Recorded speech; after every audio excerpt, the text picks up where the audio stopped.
Chapter 3 Sleep better and boost your energy. As someone who has been a notoriously poor sleeper most of my life, I find it very easy to see how easily poor sleep quality can affect people's everyday lives.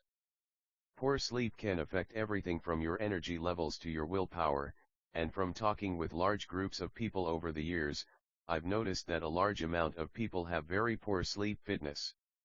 We waste time falling asleep and spend hours in a light sleep state, which doesn't have the same body and brain boosting benefits of deep and REM sleep.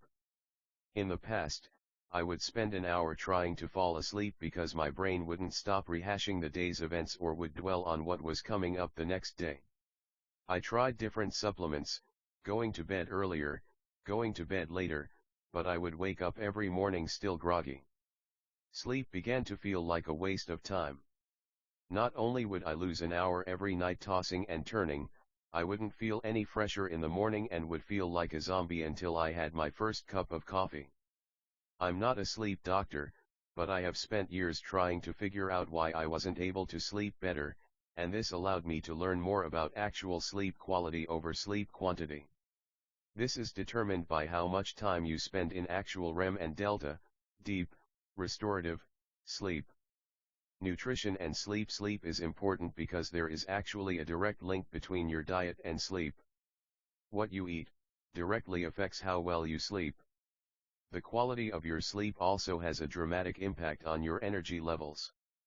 Naturopathic physician and founder of BioHealth Diagnostics in San Diego, California, Reed Davis talks about how unless people get to bed by 10:30 p.m. and get a full 8 hours of sleep, they're wasting their money. His philosophy is based on the circadian cycle, which is a natural physiological cycle of about 24 hours that persists even in the absence of external cues, i.e. the way we're designed to sleep based on daylight and nightfall, our body clock so to speak. I noticed that on nights when I got 5 hours sleep or less, I felt groggy and tired and needed caffeine to get me going. Pretty standard, right? But the same thing happened on the nights I got 10 hours sleep or more.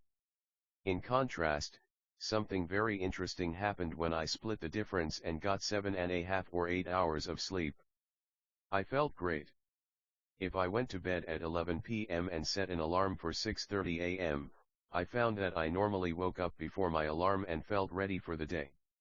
I tested this for 3 or 4 months and found that I had more energy through the day and didn't need a nap, as I had done frequently in previous years, and I could function optimally until about 9:30 p.m. At this time, I would normally start to unwind for bed.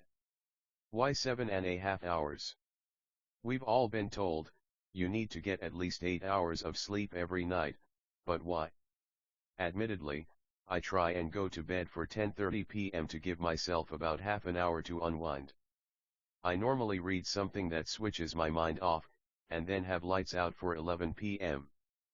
But I had to ask myself why I feel so much better and have much more energy with 7.5 hours of sleep over, say 10 hours. After a couple of hours, we enter the dream state sleep, known as rapid eye movement, REM, stage 1. REM sleep normally occurs 90 minutes after the onset of sleep, according to Dr. Patrick Halford, author of Optimum Nutrition for the Mind. If we are sleep deprived, it may occur within 30 minutes. We have about 4 or more REM periods per night, and they go in 90-minute cycles. That's why if you sleep for 7.5 hours and wake up, you feel fresher, as you've finished that cycle and your body finds it easier to wake up. If you wake up after 10 hours, you're midway through a cycle, which is why you feel tired, groggy, and need a kick just to get going the next morning. Given that it is an essential way of resting, recharging and nourishing both your body and mind, sustained, unbroken sleep and dreaming are a part of our lifestyles that determine the quality of our lives and our health. If you're living in a state of high performance, such as studying, training, working or are a full-time parent, then sleep should be a conscious act, not something that just happens. You have the power to take care of specific factors to make sure you're tired when you decide to sleep. This includes eating the right food at the right times, taking certain supplements and minimizing the use of technology that upsets your body's melatonin production. 3 Ways to Diet Hack Your Sleep. 1. Fill up on fat. After reading David Asprey's The Bulletproof Diet and then testing out the effects of medium-chain triglycerides oil, MCT, on my body and brain, I decided to use some version of MCT, from food or oils, throughout the day. I've not only noticed an improvement in my sleep quality, but my overall energy and brain clearness throughout the day have improved.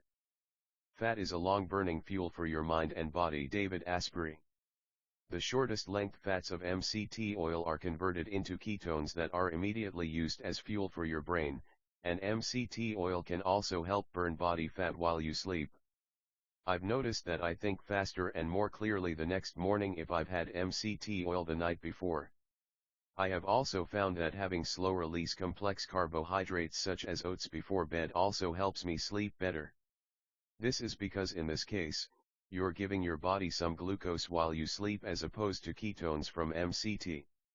Both work great, and I recommend experimenting with both and see what works best for you.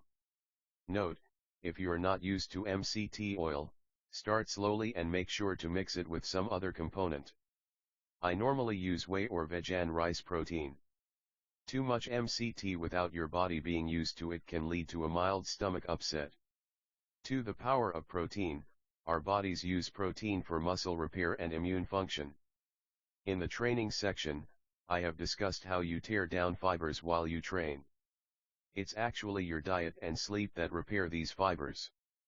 The muscle repair occurs at night during your deep REM sleep, for which you require raw materials, amino acids, to help heal and grow new tissues. I recommend consuming a combination of a scoop of good quality whey or vegan protein with a tablespoon of MCT oil 30 minutes before bed. Too much protein can raise the alertness chemical in the brain called orexin, which can disrupt your sleep. Therefore, it's important not to have too much protein before bed.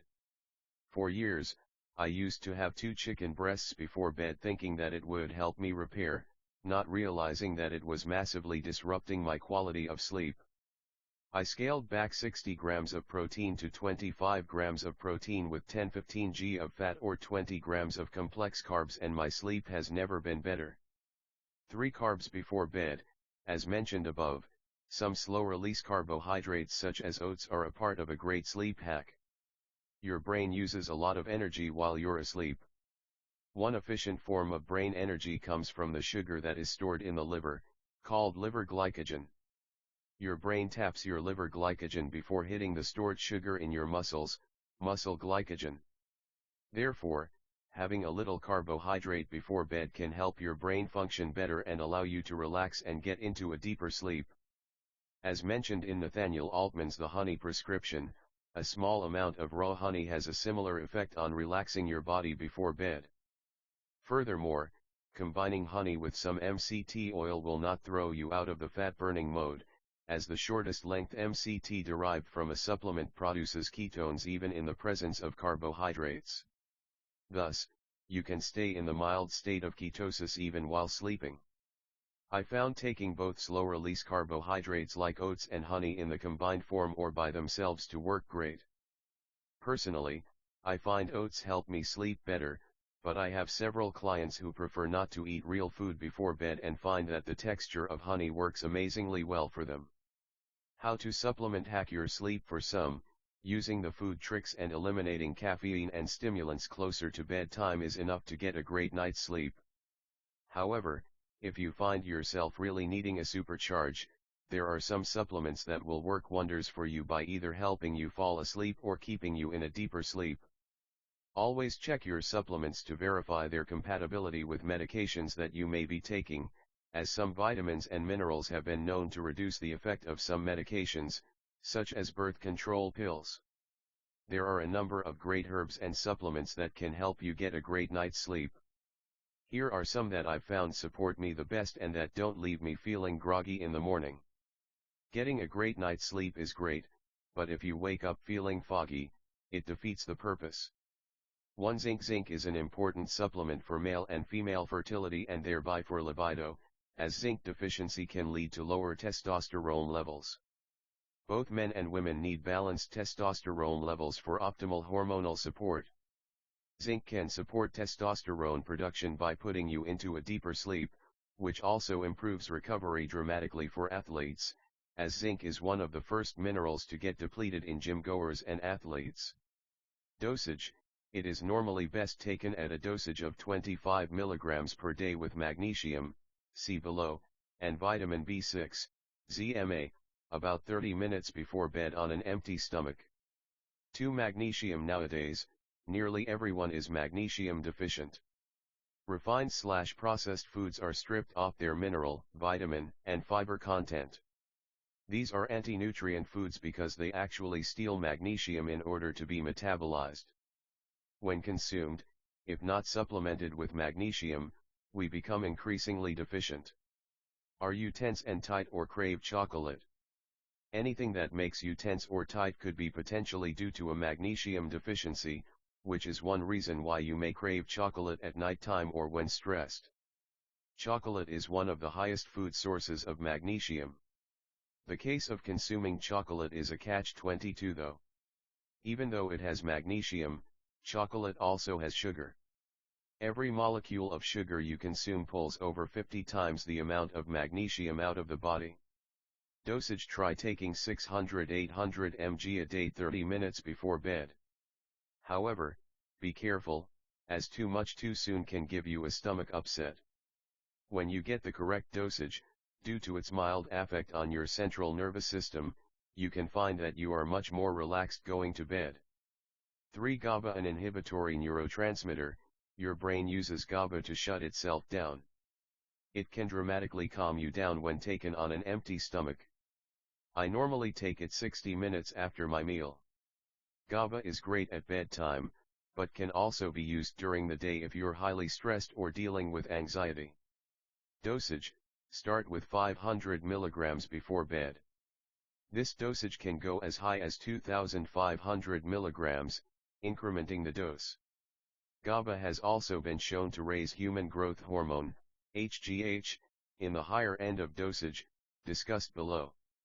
4. L-tryptophan. Also sold as 5-HTP, L-tryptophan is normally talked about after Christmas or Thanksgiving dinner, as turkey is particularly high in this amino acid. L-tryptophan can allow your brain to release serotonin, one of our brain's happy hormones, which can help you unwind before bed. Dosage: start with 500 mg a night. I've always been a massive fan of the ZMA, GABA, and 5-HTP combination, which always allows my body and brain to unwind at the right time, get into a deeper sleep, and does not leave me groggy in the morning.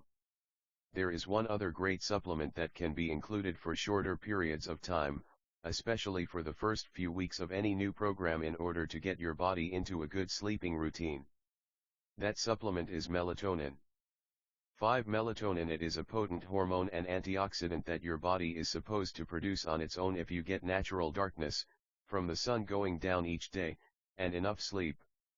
When I struggled with sleep in my mid-20s, I was getting neither, and a lot of people with sleep issues are the same.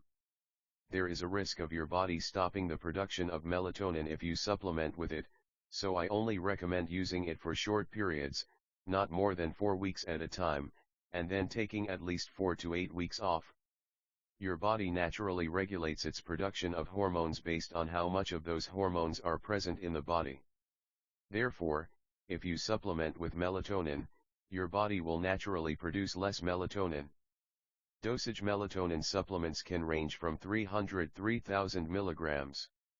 I tend to stay on the lower end with 300-500 mg if I use it for an extended period, 4 weeks, or use the high-end 3,000 mg for 2 or 3 days if I need to recover from jet lag.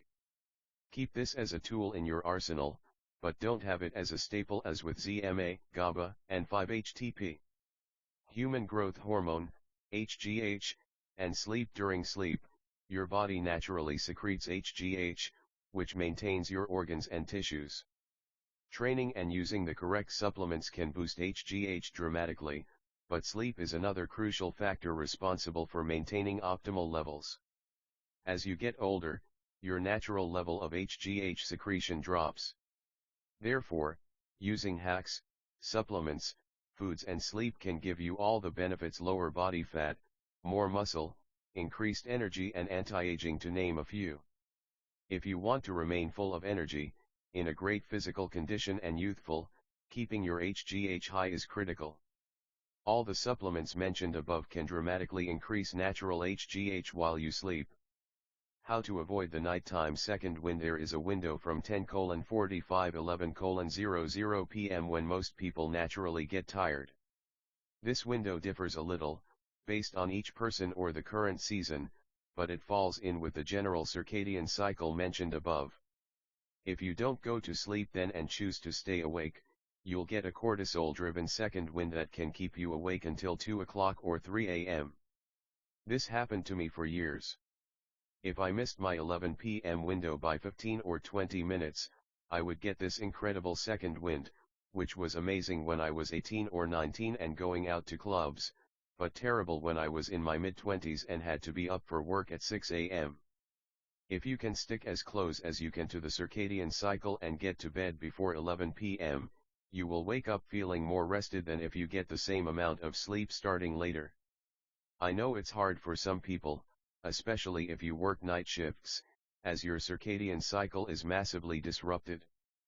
But I recommend experimenting with this trick for a week or two. Try going to bed at 12 a.m., allowing for 30 minutes of unwind time beforehand, and getting up at 8 a.m. The following week, try going to bed at 11 p.m. and getting up at 7 a.m. and monitor how much better you feel when you do the latter. It seemed crazy to me initially. I thought 7.5 hours sleep is 7.5 hours regardless of when you get it, but the results were very different when put into practice. It's also great to know about this second wind as you can choose to avoid it or take advantage of it. Some of my best writing and ideas have come to me during this second wind. Just be sure you don't have an early start the next morning. Switch off your brain. The problem usually begins before bedtime. You may feel unable to switch off from feelings of stress, tension, and anxiety.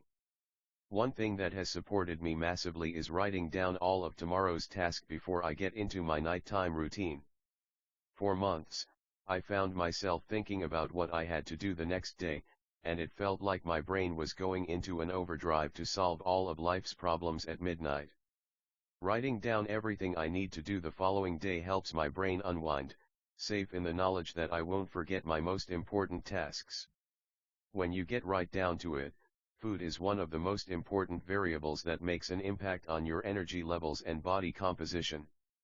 The second most important variable, which is probably just as important as exercise if not more, is sleep. You don't need to necessarily use all the tools, tips, and supplements mentioned above, but having knowledge of them can make a massive difference in your quality of life and in finding out what works best for you and your body. By changing what you use, eat, and do before bed can give you an edge in all other aspects of your life.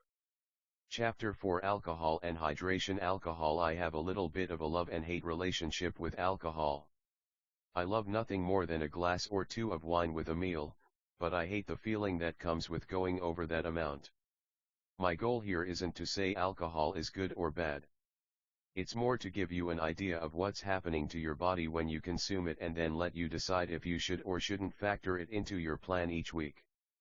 Why alcohol can halt your progress. Alcohol is metabolized by the liver and thus drastically affects your blood sugar balance, particularly when consumed on an empty stomach. This is why you are starving after you have had 5 or 6 drinks. Drinking alcohol, particularly those drinks with added sugar, results in a rapid rise in blood sugar. This causes your pancreas to release insulin in an attempt to balance your blood sugar. Insulin circulates, does what it's supposed to do, and then leaves you mildly hypoglycemic, low blood sugar, making sure you are excessively hungry after several drinks.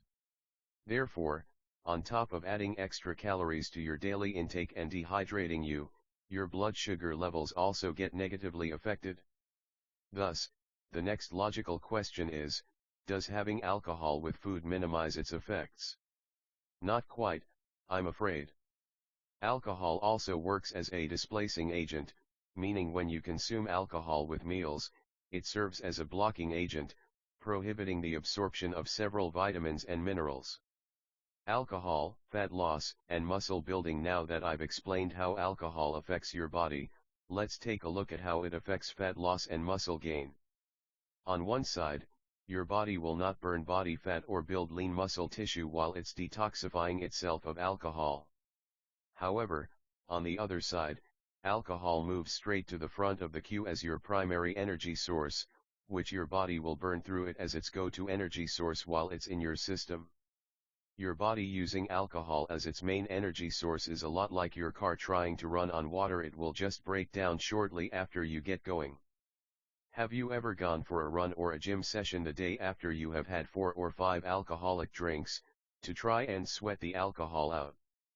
And while working out, have you felt like it was coming out through your pores as you trained? That being said, alcohol is one of the first things that I reintroduce in my programs once people hit their target weight or physique. This is because small amounts of alcohol, 2 or 3 glasses of wine on a Saturday night for example, will go straight to the front of the queue to be used as energy. So, if you train the following day, your body can potentially burn straight through any alcohol you drink. Further, irrespective of the above-mentioned negative effects of alcohol, the feeling of relaxation you get with a small amount of alcohol can do wonders for stress levels in certain people. How to use: I recommend limiting alcohol until you get to your target weight or physique, then reintroduce it once or twice a week. Tip: there are roughly 64 calories in a shot of clear alcohol, vodka, and Bacardi for example, and 82 calories in a glass of white wine.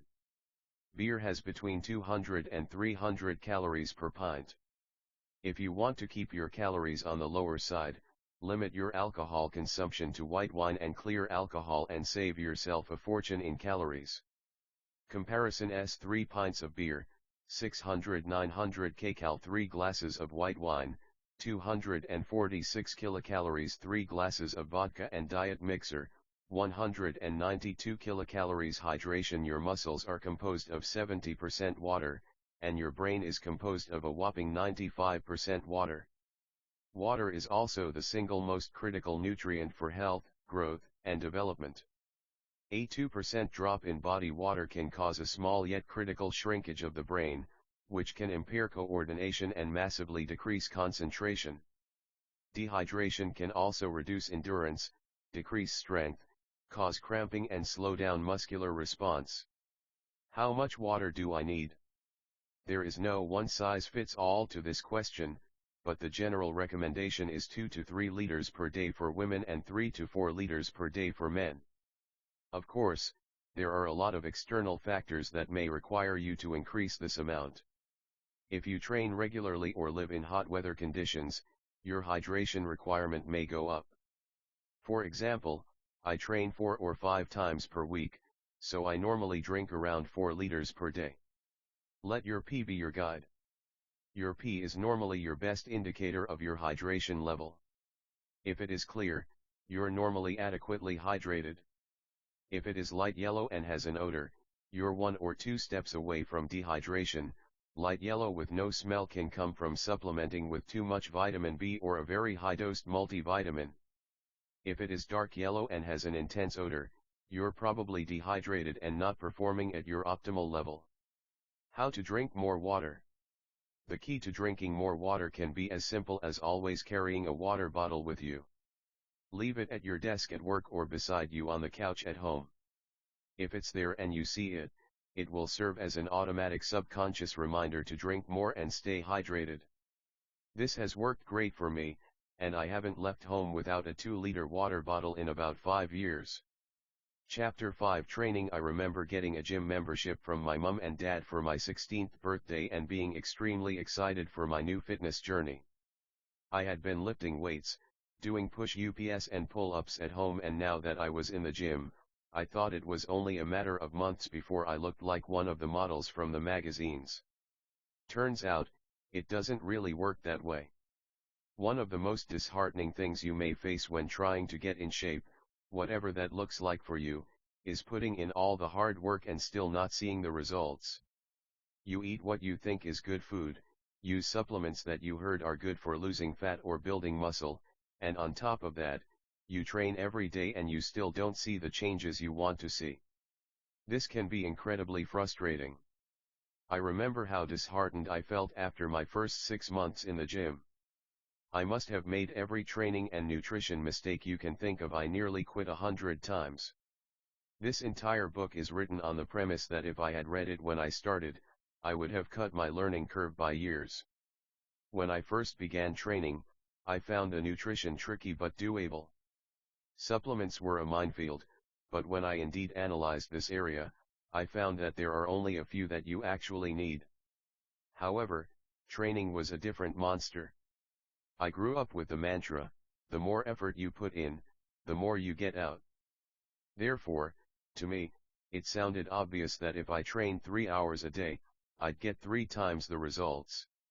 However, training doesn't really work like that. A funny thing happened when I started to cut my workouts from 3 hours to 2 hours and then to 1 hour, which is the most time I'll dedicate to workouts now. My body composition began to change, and I started to look better. To me, it defied all logic. Surely 3 hours is better than 1, right? It turns out, your body is a complicated machine, and like all machines, if you overwork and put too much strain on it, it can break down. That's what happened in my case.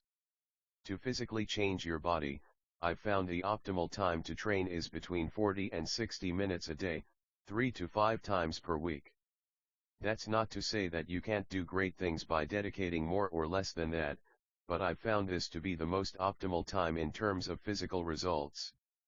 The analogy I like to make for getting in great shape is that of pushing a large and heavy wheel up a hill. It takes a lot of physical and mental effort to get the wheel moving initially, but once you create a bit of momentum, it becomes much easier. Keeping this analogy in mind, once you actually get the wheel to the top of the hill, it takes much less effort to just hold it there. Getting into the shape you want is similar. The beginning is hard, but once you get moving, create momentum along the way and begin to see changes, it becomes much easier. After you hit your target weight, body fat level or look, it becomes easier to sustain, provided you continue to use the blueprint that helped you get there in the first place: meal timings, making better food choices, exercising for tension and intensity, etc. The real key is to make sure you overlap your goals with your training program. The truth is, there is no single best training program. If there were just one, everyone would have followed it, and all the other training programs would have become obsolete. However, from my 17 years of training experience and having worked with thousands of people, I can say that there are certain systems, styles, and programs that work great for body composition, which I'll discuss below. What's the best kind of training? There are numerous different training systems and styles that can work great for people, but I've found that in order to build a leaner, more muscular, or toned physique, there's one thing that you need to do above all else: tear muscle fibers by creating tension on the muscle. Burn fat while you watch TV. Tension style training elicits a significant tear in muscle fibers, which can give a substantial boost to your metabolism. You burn more calories through such training. Have you ever read about how weight training allows you to burn calories while you watch your favorite TV show? Here's how. When you weight train or work for resistance in general, using body weight, dumbbells, bands, or barbells, etc., you tear more muscle fibers. These fibers need repairing after every workout, for which they use calories from the food and amino acids from protein. Instead of those calories adding inches to your waistline, training effectively gives them another job to do: repair from the workout. In order for your muscles to repair, your metabolism has to increase, lending itself to burning more calories while you rest. Tension style training and HIIT are great systems for getting a better bang for your buck, because you do less to get more. Depending on the program you are following, those torn muscle fibers could be repairing for up to 72 hours after the workout. Therefore, the food you eat goes towards repair and not into fat storage. Tension style training. Tension style training means keeping the muscle you are working under optimal tension throughout the duration of the movement, i.e. 2 seconds on the way down, 1 second hold at the bottom or top, and 2 seconds on the way up, 2:1:2. Have you ever done 10 repetitions of an exercise where you never really feel the muscle you were supposed to work, but just did the exercise 10 times because that's what was on your program or plan? The key to changing body composition, increasing metabolism, and building a leaner body is to create tension on the muscle for every single rep.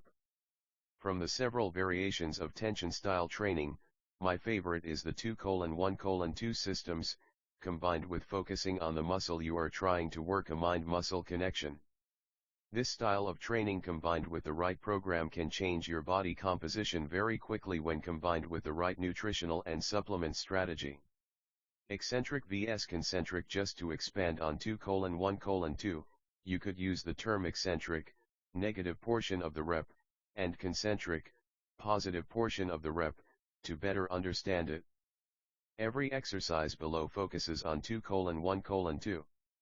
Therefore, whether it's a dumbbell bench press or a leg press, you will lower the weight for 2 seconds, hold and pause for 1 second on the bottom or top of movement and raise the weight for 2 seconds.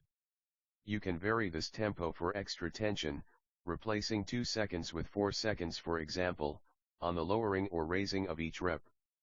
The take-home message is that it's not about moving the weight from A to B. The aim is to create optimal tension for the duration of the movement and actually feel the muscle you are working as a mind-muscle connection.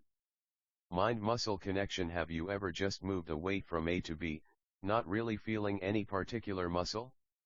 You know it hurts and you are clearly working out, but you can't really pinpoint what muscle you worked? That's from a lack of mind-muscle connection. It's exactly as it sounds. You want your mind connected to the muscle you are working. For example, if you are doing a dumbbell bent over row, you want to feel your back on each rep. However, the closest muscles to your grip are your forearms and bicep. Therefore, normally those muscles can kick in and fatigue before you have even worked your back.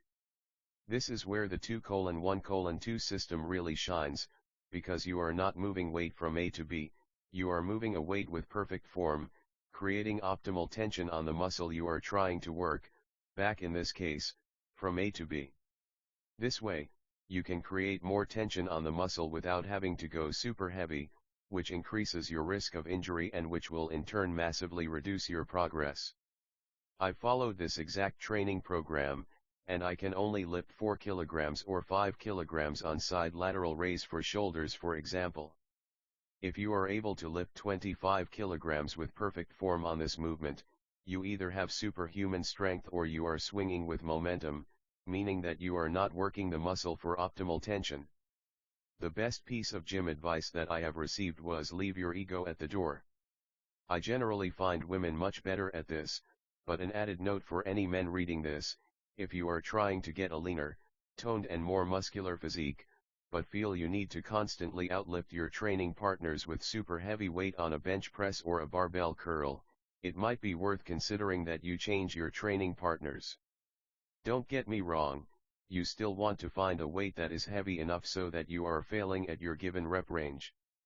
When I say I use 5 kilograms on side lateral raises, that's physically the heaviest weight I can lift with perfect form, creating optimal tension on the side deltoid, the muscle I'm working. You may need to use 10 kilograms or 12 kilograms to create the same tension. Just be careful not to swing the weight with momentum. With the exception of a system called cheat reps, where you use a slight momentum at the end of an exercise when you hit muscular failure, if you are doing it from your first rep, that's just bad form. Building a mind-muscle connection with every body part doesn't happen overnight, and you will find it much harder to connect with certain exercises or body parts than with others. For example, it took me years to learn to feel my legs when I trained them. I would move a weight from A to B, and my legs never really responded. It wasn't until I learned about creating optimal muscular tension and started implementing it in my own training that they responded. Now they are probably my strongest body parts. So if you struggle to feel your glutes, chest, or biceps, remember that I was there too, but with the right system, you can turn your weakest body part into the strongest. Form, it's not about the weight, it's about how you move the weight. Creating optimal tension and feeling the muscle you are trying to work is indeed the secret to a better body composition. However, you also need to do it right. When you hear people talking about their form, it's actually just the way you do the movement. If you do a barbell bent over row with a curved back, that's considered bad form, which basically means that you're not performing the movement the correct way. As you are not swinging the weight from A to B, the beauty of tension training and 2:1:2 systems means you can focus on creating the tension on every single rep. As mentioned above, I'm not saying to go super light. You want to pick a weight that enables you to perform the movements within the perfect form and fail at the given rep range. This leads to one of my most frequently asked questions: how do I pick the right weight? How to pick the right weight. For example, if you're doing your push workout in the 10 rep range on Monday, you're moving a weight in the 2:1:2 system on an incline dumbbell press and could have easily completed 12, 13, or 14 reps with that weight. That particular weight is too light and you need to go heavier. Conversely, if you're aiming for 10 reps and fail at 5 or 6 reps, the weight is too heavy and you need to reduce it. The key is keeping track of the weight you used and always trying to fail at your given rep range, which is 10 reps in this program. Sometimes, you will get tired and fail before the 10 reps on your last set. There are two systems that I would like to include here. One is a drop set and the other is a rest pause technique. For example, if you are doing 3 sets of 10 reps on incline dumbbell press with 20 kilograms and on your third set, you fail at 7 reps, you can either drop the weight by 25% to 15 kilograms and finish your last 3 reps, this is called a drop set, or you can go back to your starting position, rest for 5 or 10 seconds and finish your 3 reps with the 20 kilograms, this is called a rest pause. Both systems work incredibly well and can be used interchangeably. My advice would be to use a rest pause on busier gym days, so that you don't lose your bench or need extra sets of dumbbells, and use drop sets when training at home or on quieter gym days. What's the best cardio? Losing body fat and getting into your best possible shape may require at least some aerobic activity. The range of aerobic methods and the different systems available in cardio are many enough to cause confusion for the most dedicated fitness enthusiasts. Aerobic activity by its very nature requires fat to be used as a primary fuel source, with carbohydrates and protein being used to a smaller extent. Therefore, if fat loss is your primary goal, some degree of aerobic work will help you a lot. Aerobic activities can include the following: running, walking, cycling, swimming, bodyweight HIITs, resistance HIIT. There is no one best cardio or aerobic activity. The key is to find the one you enjoy the most, which your body responds to, normally by reducing body fat and then using that as your primary source of cardio. If you hate to run, try swimming or cycling. If you love team sports, join a sports club and get your cardio that way. Try HIIT cardio for faster fat loss. The two main types of cardio are low intensity steady state cardio, LIS, and high intensity interval training, HIIT. Both are great and both work very well. Low intensity steady state, LIS, is exactly as it sounds, it's low in intensity. For example, a 15-minute steady pace walk, jog, or cycle where you are at or above 70% of your max heart rate.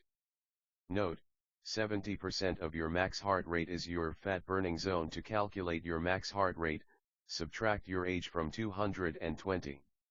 For example, if you are 28, it would be 220 minus 28, which is 192. LIS is a good tool if your diet is clean, your carbs are low, and you're eating regular meals throughout the day alongside your weight training program. But I've found that you do need to do longer spells of LIS, normally 15-20 minutes or more, to see any noticeable changes. HIIT, on the other hand, is sprint training. Its benefits are that it's quick, 5 to 10 minutes normally, burns through more glycogen, stored carbohydrates, and gives you a great feeling of accomplishment upon finish. Its negatives are that it's difficult. And when done correctly, very difficult. There are hundreds of ways to incorporate HIIT into your program: Tabata, 20-40 sprints, outdoor 2100 m sprinting, but my favorite method is 10 minutes of 30:30 HIIT. For 30:30 HIIT, you have 30 seconds on or sprint time and 30 seconds off for rest or recovery time. This can be done on a bike, treadmill, with battle ropes or body weight movements, spider push UPS/burpee, etc.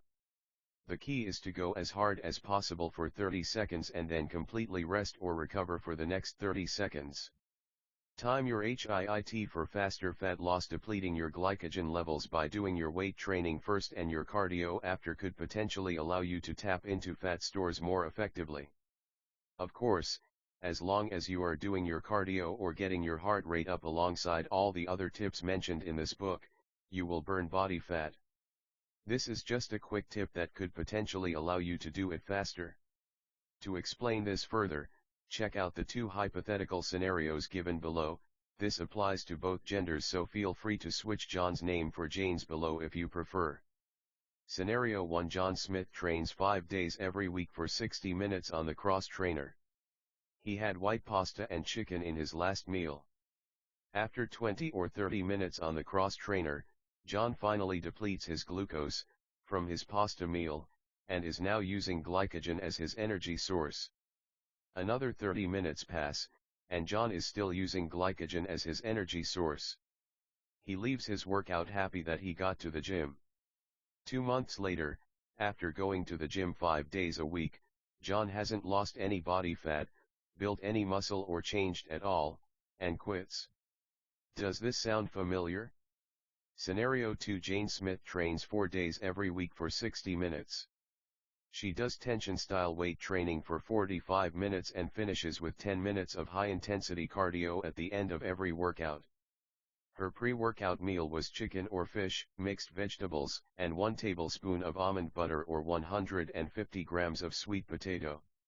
As she is focused on tension during her weight training, she is burning through all the glucose in her body at a pretty rapid rate. She's not even halfway through her workout, and is now very likely to be tapping into her stored carbohydrates, glycogen. 20 minutes later, her glycogen is nearly completely depleted and she is now using fat as her primary fuel source. She finishes her workout with 10 minutes of HIIT. 2 months later, Jane is leaner, fitter, slimmer, more toned, feels better and continues to train for the rest of the year. Now, ask yourself which scenario you would. Remember, progress is addictive. I don't know a person in the world who could continue a workout regime with absolutely no progress. So arm yourself with knowledge and get better results in less time. The training program push, pull, legs. There are hundreds of training programs that work fantastically well.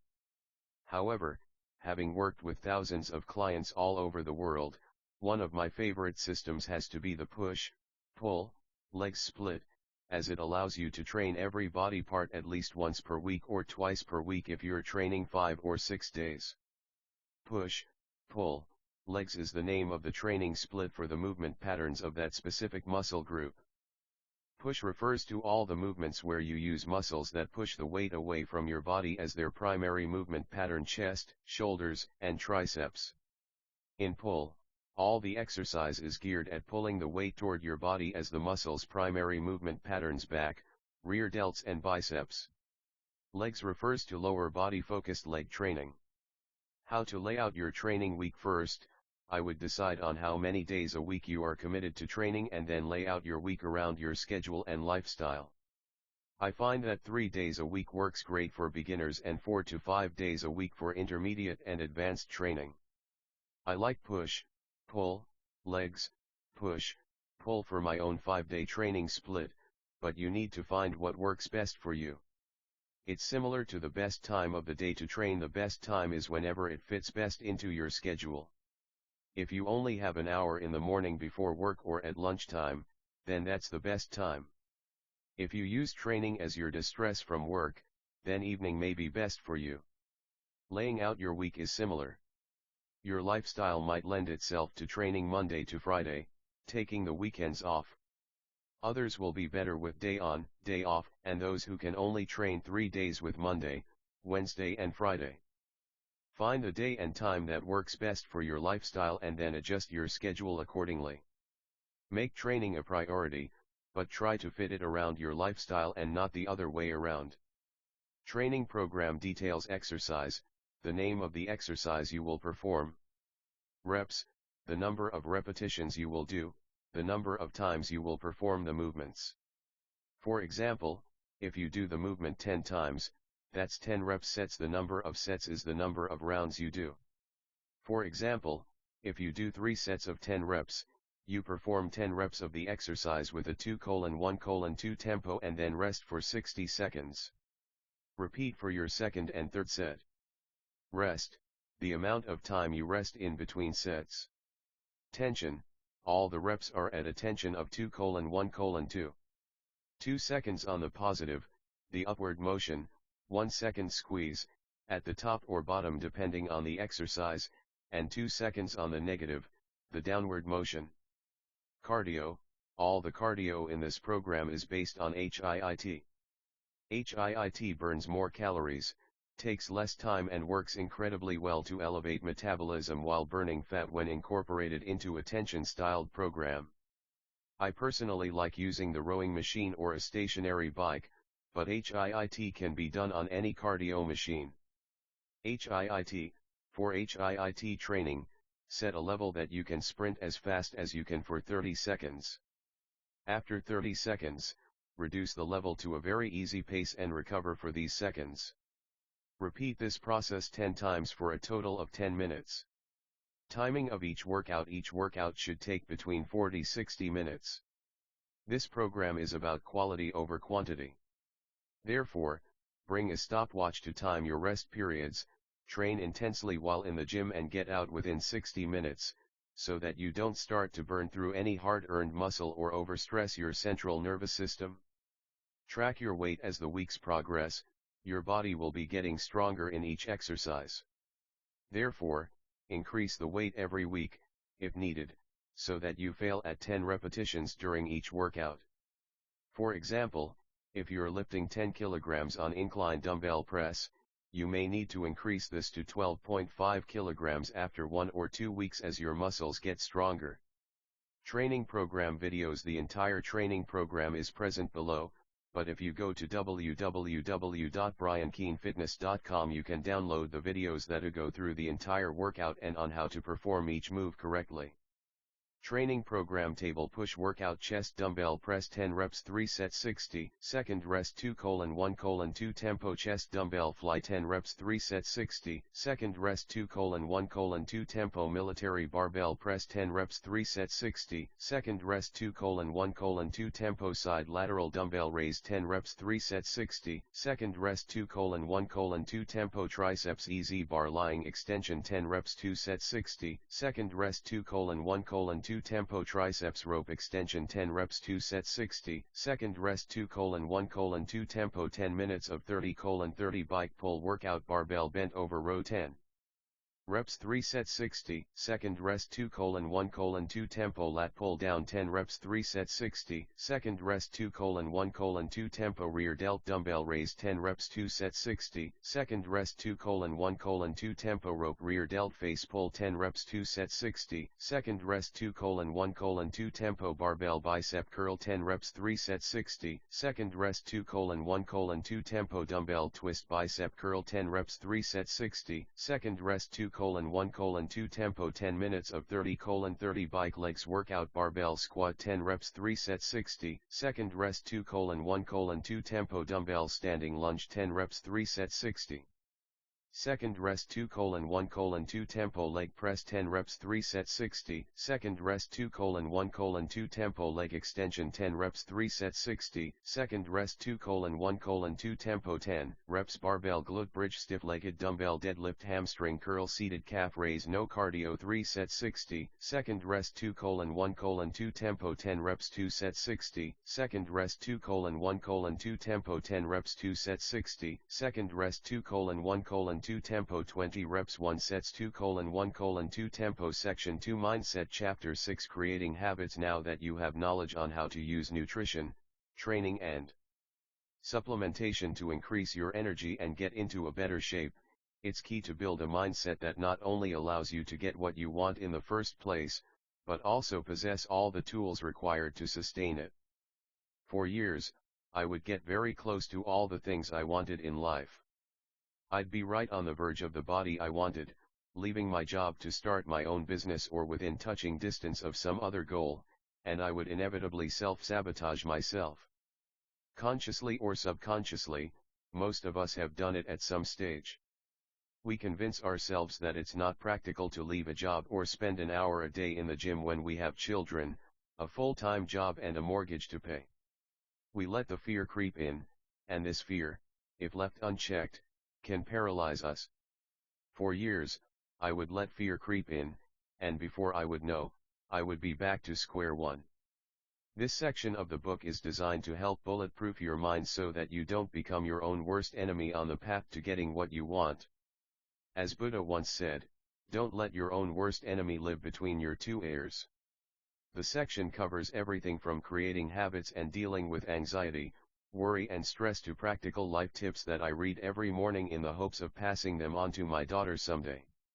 The first audiobook I ever listened to was The Power of Habit by Charles Duhigg, which changed the way I looked at everything I did in my life. At the time, I was working as a primary school teacher in West London and had picked up quite a few bad habits. I would come home after work every day, sit in the same chair, watch the same game show and have 2 or 3 chocolate bars as I numbed out to TV. I was starting to lose my shape and my energy levels plummeted. I had created a bad habit. Creating positive habits and breaking negative ones. Charles Duhigg talks about the routine cue reward system of habits. In order to change a habit, you need to change one of the components of the system. The routine is the actual situation or trigger for me. The routine was coming home every day after work. The cue is what you do next, i.e. getting 2 or 3 bars from the cupboard and sitting in the same seat watching the same show. And the reward is serotonin release, the happy hormone your brain releases from the chocolate. As soon as I realized this was affecting me negatively, I put plans in place to change one of the components. For me, the routine of coming home from work was always going to be the same, so I changed the cue. Instead of reaching for chocolate bars in the cupboard, I left a pre-packed gym bag beside the front door. I would come home, routine, pick up my gym bag, new cue, and the reward came via the serotonin release from exercise.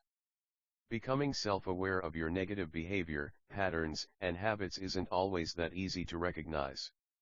That's why reading certain books is crucial, as they can point things out in a way that we may have missed or failed to see. I tried and lived my life by internalizing that there are only 3 ways to look at most of the things in your life: 1. The things you know, 2. The things you don't know, and 3. The things you don't know you don't know. I used and still use books, podcasts, and following the right people on social media to bridge the gap between all 3. The story of the boy and the tree. The Power of Habit made me understand that I was living in a pattern without even realizing it. The book bridged that gap and put me in a much more positive place mentally and physically. Some habits are harder to change than others. I remember hearing a story in my early 20s that I never truly forgot. It was about a wise teacher and his student. Both were taking a stroll through a forest when the teacher stops before a tiny tree and turns to his student, "Pull up that sapling," pointing to a sprout newly emerging from the earth. The youngster pulls it up easily with his fingers. "Now pull up that one," says the teacher to the boy, indicating a more established sapling that has grown to about knee-high length. With a little effort, the lad yanks the plant and it comes off, uprooted. "And now, this one," says the teacher, nodding toward a more well-evolved evergreen that is as tall as the young pupil. With great effort, throwing all his weight and strength into the task, using sticks and stones, the pupil pries up the stubborn roots, getting the tree loose. "Now," the wise one says, "I'd like you to pull this one up." The young boy follows the teacher's gaze and sees a mighty oak, so tall the boy can scarcely see the top. Knowing the struggle he just had pulling up a much smaller tree, he simply tells the teacher, "I am sorry, but I can't." The teacher exclaims, "My son, you have just demonstrated the power that habits will have over your life.